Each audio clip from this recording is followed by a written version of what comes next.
Why not every community must circumcise? The role of environment and culture, by Gwada, Ogot. The practice of circumcision is often misunderstood as a universal rite of passage, when in fact, it is a localized response to specific environmental and hygienic conditions.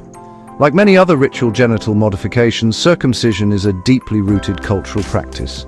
Yet, despite its widespread presence, not every community is expected or required to circumcise. Water availability as a cultural shaper. One of the clearest environmental indicators influencing circumcision is the availability of fresh water. In regions where clean water is abundant and bathing is routine, circumcision is generally absent.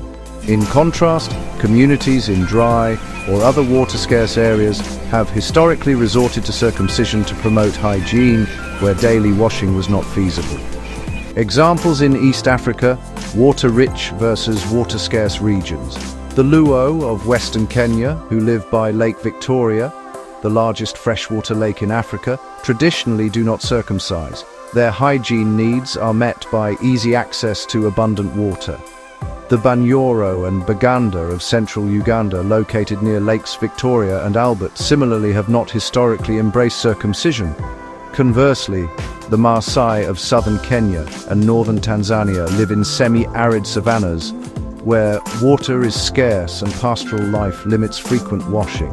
Circumcision is a critical rite of passage. The Somali, from dry northeastern Kenya and Somalia, practice circumcision as a long-standing hygiene measure.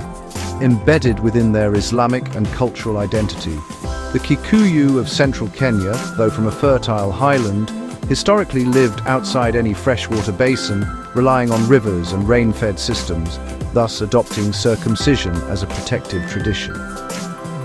Statistical evidence, water access in context. Africa holds about 9% of the world's renewable freshwater resources, despite being home to 18% of the global population. In sub-Saharan Africa, over 400 million people lack access to basic drinking water services. Kenya ranks among the most water-scarce countries in the world, with less than 600 cubic meters of renewable freshwater per capita annually. The global average is over 5,000 cubic meters. Only 3 of her nearly 70 communities do not circumcise.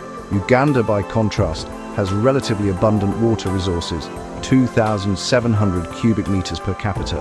Only 3 of her nearly 65 communities circumcise.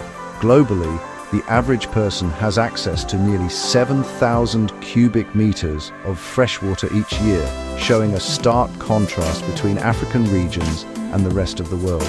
These figures show that freshwater scarcity is a defining ecological constraint in many circumcising societies, shaping health behaviors long before modern medical knowledge emerged. Rethinking tradition with awareness. The key insight is that most communities that practice circumcision today are not fully aware of why the ritual originated. The reasons given, courage, pride, manhood, are social validations layered over what was once a medical response to unsanitary environments. Thus, circumcision is not a universal obligation.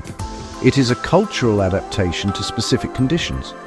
As modern access to water, sanitation and healthcare improves, communities should feel empowered to rethink inherited rituals.